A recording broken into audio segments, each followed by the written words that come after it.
Bonsoir à toutes et à tous. Donc, chronique numéro 21. Petite réflexion sur le socialisme réel. Est-ce que, finalement, au fond, avec les années passant, ce qui a potentiellement, je dirais, échoué dans la République démocratique allemande? Alors nous entendons de ci, de là, bien entendu, parler tout le temps des mêmes choses, la Stasi, le mur, enfin bon, voilà. Des choses qui sont tellement classiques qu'elles en deviennent même étranges à force d'être répétées, je dirais, fort et longtemps. Alors, pour tous les détracteurs, je voudrais dire que un point essentiel me paraît crucial, voire important,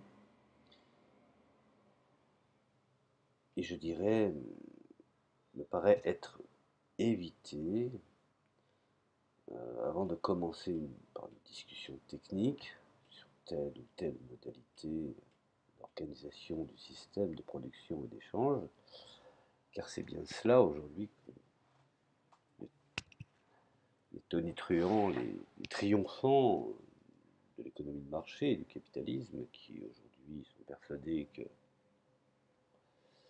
ne peut y avoir d'autres alternatives. Alors, définissons en fait ce qu'est le socialisme qui, à mon sens, en effet, est le système où l'humanité commence à se réapproprier de manière consciente la machine productive. Je dirais qu'il en résulte que c'est la politique qui prend les commandes et que le résultat dépendra pour l'essentiel, je dirais, des structures dont la société se dote pour contrôler l'appareil productif. Vous savez, la fameuse structure héritée des stades précédents, c'est évidemment l'État, c'est un point nommé. La qualité de direction de l'activité productive sera finalement au fond dépendante de l'évolution de l'appareil de l'État. Alors, me direz-vous, cette question de l'État est fondamentale à plusieurs reprises. Je dirais même en osant y aventurer à certains égards. Donc, elle débouche sur, je dirais, celle de la capacité de l'avant-garde, le parti, à ne pas se retrouver subordonné aux exigences de l'appareil d'État. Le socialisme doit se défier de la tendance de l'État à se subordonner au parti. Le militantisme substituant celui qui réside finalement, qui subsiste, substituant des communistes est alors mobilisé pour servir de substitut à des contraintes sociales que le passage au socialisme fait disparaître. Nous avons énormément d'exemples concrets et épars qui seraient longs et fastidieux d'énoncer. Donc, on ne fera, je dirais, donc pas l'économie d'une relecture, j'insiste encore sur ce point, des différentes tentatives de Staline et de Mao pour subvertir, je dirais, par en haut ou par en bas les appareils bureaucratiques. Bref, l'histoire, et notamment celle du socialisme réel, prouve que l'État est je dirais une formidable machine à générer de la stabilité et à garantir les situations acquises. Bien entendu, sans oublier que cela fait obstacle aux évolutions requises par le développement des forces productives. Quand, d'autre part, il ne s'agit pas de subordonner les choix économiques à des enjeux de pouvoir au sommet, bien entendu. Qui le plus souvent hiérarchisé, l'État tend à construire une couche dominante qui cherche à se reproduire, de façon, je dirais, infinie. La problématique doit se mettre en branle historiquement. Le socialisme ne doit pas rentrer dans la normalité. cette normalité la tue d'une manière définitive et à long terme. Car il n'est qu'une étape s'il perdure dans la stabilité sans révolutionner ou sans se révolutionner constamment, et par voie de conséquence révolutionner l'appareil d'État, celui-ci finit par le consommer. Soyons honnêtes, la stagnation, c'est ce qui a quelque part un petit peu perdu les cadres du parti du SED. Cela ne veut pas dire qu'il faut ouvrir au marché, adopter les us et coutumes de l'Ouest, mais simplement d'avoir essayé de s'adapter avec un socialisme un peu plus neuf, je dirais un peu plus jeune. Alors, l'économisme me semble donc le principal responsable idéologique de la régression qui déboucha sur la contre-révolution.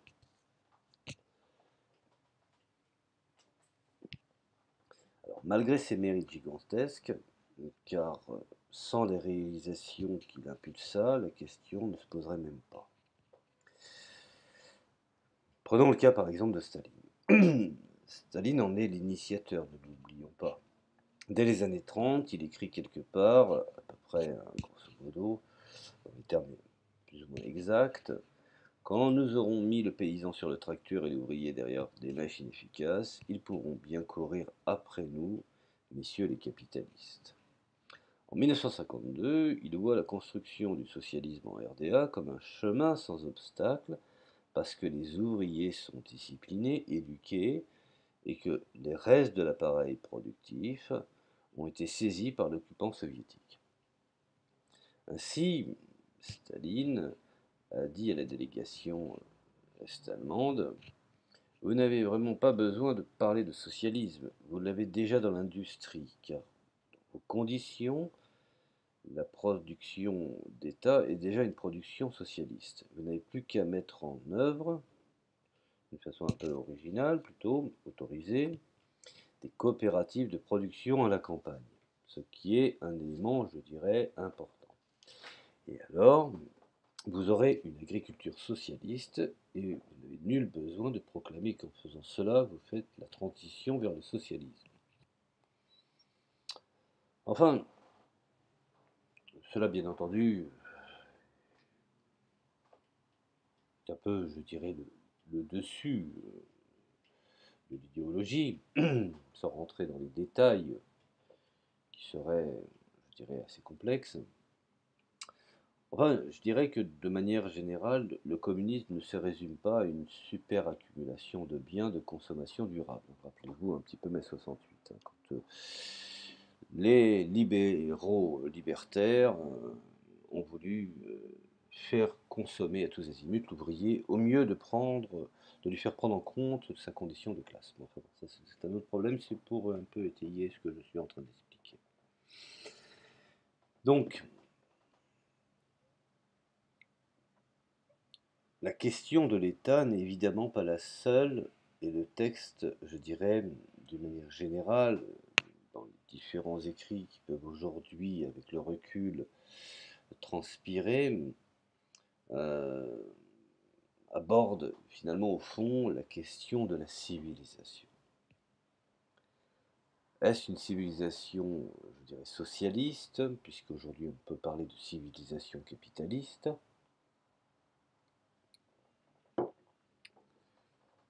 J'en veux pour preuve par exemple la tolérance d'un alcoolisme généralisé qui finalement est un facteur, voire même un indice qui témoigne de ce qui était plus grave qu'un malaise, la dépendance du socialisme réel envers le capitalisme pourrissant et moribond.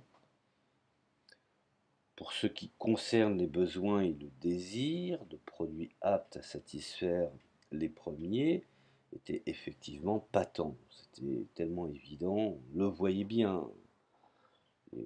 Les gens réclamaient du jean, enfin, des produits estampillés des pays de l'Ouest. Alors, je dirais que si la politique prend les commandes, le fonctionnement de l'appareil productif devient dépendant de l'idéologie. Pour parler en termes, je dirais, clouscardiens, on parlerait de topic, repris effectivement aussi par Althusser, qui ne s'applique plus.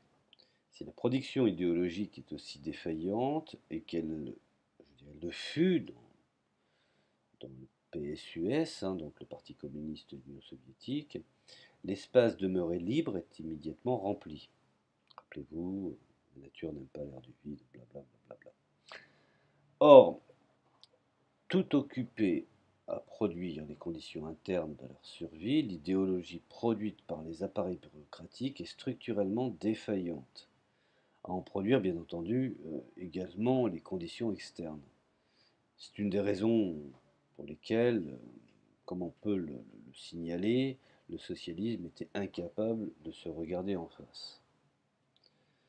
À ce titre, je dirais également qu'il faut réinterroger les visions marxistes, refaire une analyse de tout instant, comme le capitalisme le fait, soyons honnêtes. Et quand on redéfinit une sorte de mise à jour de cette vision marxiste et d'une succession de modes de production, en vérifiant tout d'abord qu'elle figure bien dans les écrits des fondateurs du matérialisme historique, quitte à y apporter une nouvelle interprétation. Je pense par exemple en particulier à la fin de l'anti-Düring consacrée à la perspective du socialisme. Que Marx l'ait pensé ou pas, il faut définitivement quitter une conception du devenir historique en termes d'empilage. Une fois ces présupposés bien vérifiés et étayés, aussi scientifiquement que possible, on peut considérer que quelques remarques avant d'aborder la question de l'économie politique. Le problème de l'adéquation des comportements individuels aux besoins collectifs est certes une question centrale, mais la réponse ne réside pas dans la mise en œuvre d'un raisonnement de type comptable, fut-il bien entendu très subtil et étayé par toute la science des nobles économies. Bon. Car la chose qu'il faut se poser, c'est que cette science repose sur une méthodologie étudiée pour le capitalisme avancé. C'est ça la problématique, c'est quand ceux qui sont censés réfléchir sur le socialisme vont flirter dans le dynamisme capitaliste. Ce qui, à un moment donné, crée ce qu'on voit aujourd'hui, ne sachant pas choisir entre la social-démocratie, la démocratie libérale, enfin bon. Nous avons l'exemple en France d'un parti socialiste qui n'en est plus un. Bref, cela n'est pas la question. Alors je pense pas que la constitution d'un équivalent socialiste du marketing constitue une solution globale à tel problème, sauf bien entendu à imaginer un marketing collectivement élaboré et construit. Je ne pense pas non plus que le fait de demander aux dictateurs de travailler soit un problème qui puisse être généralisé sur la base de l'expérience soviétique, très spécifique, soyons clairs là-dessus, avec une vraie accumulation primitive socialiste. C'est en fait au détriment de la paysannerie propriétaire. Rappelez-vous que finalement, au fond, l'erreur qui avait été commise, c'était d'avoir un peu négligé la classe paysanne, au profit bien entendu des ouvriers des villes. Alors, tous les problèmes techniques de gestion de l'économie sont subordonnés sans être secondaires. Sans vous donner un cours d'économie, le statut de l'économie politique chez Marx, de l'introduction en 1857, ne fait aucun doute. Il y a une science de la production. Alors, j'entends dire de la distribution et, je dirais, de variables selon les modes de production. Elle n'a pas, je dirais, de fonction, ou je dirais même, elle n'a de fonction sociale qu'à partir je dirais, du moment où le travailleur a été exproprié de ses moyens de production, processus qui, bien entendu, longuement décrit dans le chapitre sur l'accumulation primitive à la fin du livre 1 de l'expropriation. Elle s'impose donc, pour faire court, en priorité, là où cette expropriation est manifeste, et l'histoire peut réserver des surprises. C'est pour ça qu'il faut être très observateur. Si, Prenons un cas précis. Si les imprimantes 3D, ça vous parle, nous sommes aujourd'hui revenus en 2018. Si les imprimantes 3D tiennent leurs promesses, peut-être deviendra-t-il superflu de socialiser certaines productions industrielles, que chacun pourra faire au fond chez soi. Il n'y a pas de force, ou je dirais il n'y a pas des forces et des faiblesses de l'économie planifiée en dehors des défis historiques et des conditions concrètes.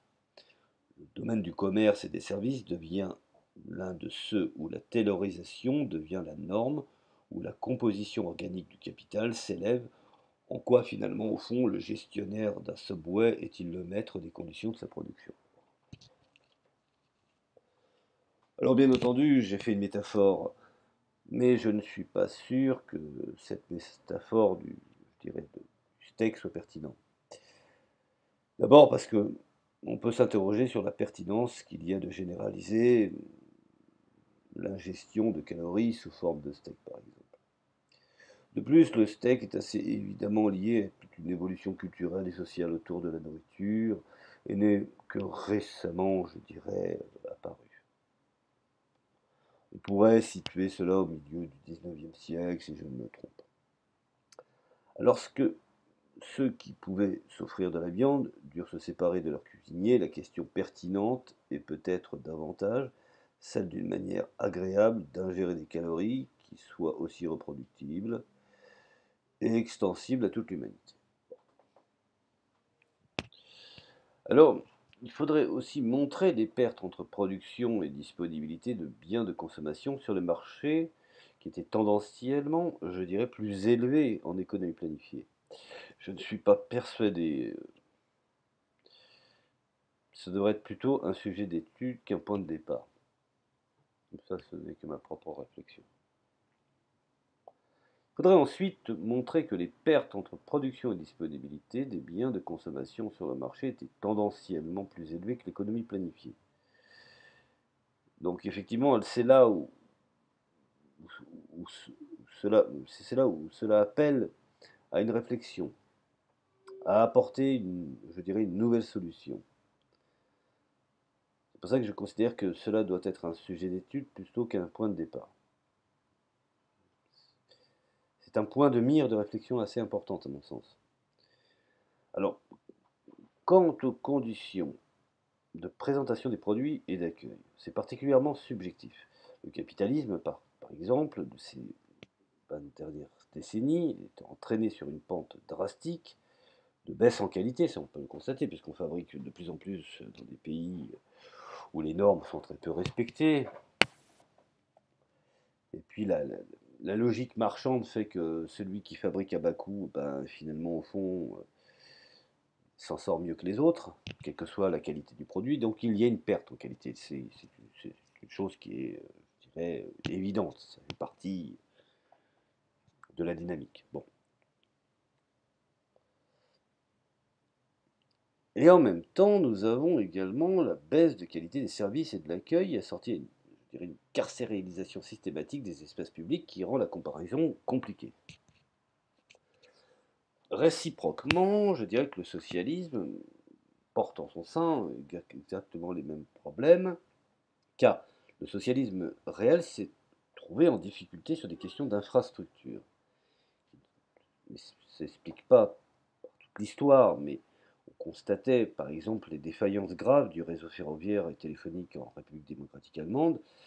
Dans le premier cas, cela s'explique par les réparations, je dirais, et les choix faits face à la hausse du coût de l'énergie. Pas dans le second, avec ce qu'on appelle la CAEM dans les pays de l'Est, qui s'était doté de moyens de coopération internationale à partir des années 50. Bon, ceci étant, je dirais, cette corporation des pays de l'Est se voulait plus approfondie que celle des pays capitalistes. Finalement, au fond, soyons objectifs, l'a-t-elle vraiment été? Ce sont tous ces éléments qui sont à revérifier, à essayer de comprendre là où finalement, au fond, ça n'a pas fonctionné, ce qui n'a rien à voir avec, bien entendu, le triomphe de l'individualisme et des appétits égoïstes. Bon. Cela n'a qu'un temps, hein, bien entendu. Alors, en tout, je dirais en tout état de cause, 30 ans après, elle était défaillante, c'est un fait. Surtout l'absence d'un système de prix en roubles transférables indépendant du système capitaliste et des prix internationaux qui constituait finalement un retard assez gravissime. C'est ce que finalement, au fond, avait reproché Che Guevara à l'Union soviétique, de s'aligner sur les prix du marché capitaliste.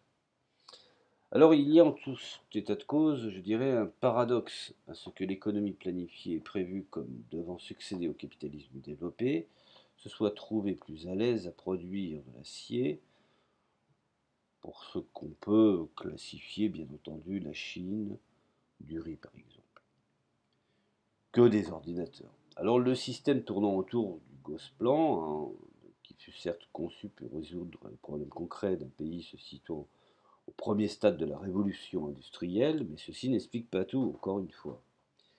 Techniquement, les problèmes du socialisme, je dirais développé, que j'ai pu constater à la lumière de mes études, ne tournaient pas vraiment autour de la répartition d'un éventuel gain de plus-value. La question des prix de production, plus ou moins déconnectés des prix à la consommation, me semble, je dirais, un élément central. Donc une lecture textuelle de Marx a débouché sur une tentative d'expression des prix en temps de travail socialement nécessaire.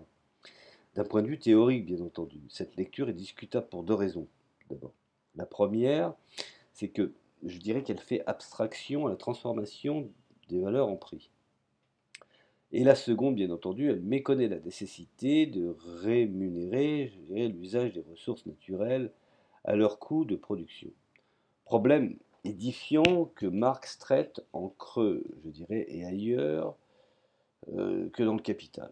Bon, c'est pour ça que je vous ai dit dans des audios précédentes que nous n'avons pas encore terminé de traduire les œuvres de Marx. Cela peut nous réserver encore des surprises.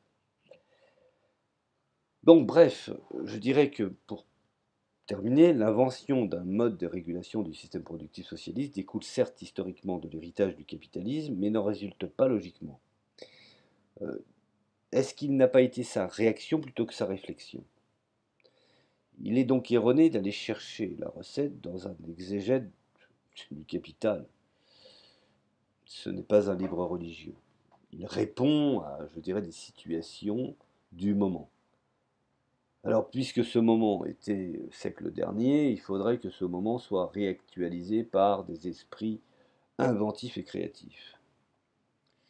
D'un point de vue pratique, ce choix aboutit à construire le prix exclusivement en fonction de ce que l'économie qu'on appelle aujourd'hui bourgeoise, bien que le mot soit un petit peu dépassé, ou des classes moyennes réussissant, c'est encore pareil, hein, classe moyenne, il y aurait tant à dire là-dessus, hein, puisqu'elles ont été rachetées par les dominants, puisque les classes moyennes étaient toujours je dirais le faire-valoir intellectuel des penseurs révolutionnaires. Alors, dans ces conditions, il n'est pas possible de déterminer rationnellement les choix d'investissement qui impliquent de hiérarchiser le niveau de satisfaction des besoins sociaux. On retrouve ici le manque béant d'une instance politique devant représenter ces besoins et en assurer en toute conscience et en toute légitimité l'équivalent de circulation du capital. Bon. Il n'est pas possible non plus d'intéresser matériellement l'entreprise à la mise en œuvre d'améliorations techniques et production constante, qui, par voie de conséquence, bien entendu, auront pour un seul effet de faire baisser son chiffre d'affaires. Quand on dit qu'une amélioration de la productivité reste acquise à la branche qui l'a obtenue, cela ne me semble pas se vérifier. Ce qui est évident, en revanche, c'est qu'il n'y a pas de mécanisme spontané pour sa diffusion dans l'ensemble de l'appareil productif. D'où on pourrait dire la tendance des systèmes bureaucratiques à progresser par bonds et à privilégier les méga-projets. Si le mode de fixation des prix, en revanche, est négocié avec les entreprises, je crois par exemple, on va parler de la Yougoslavie, par exemple, ce qui était le cas.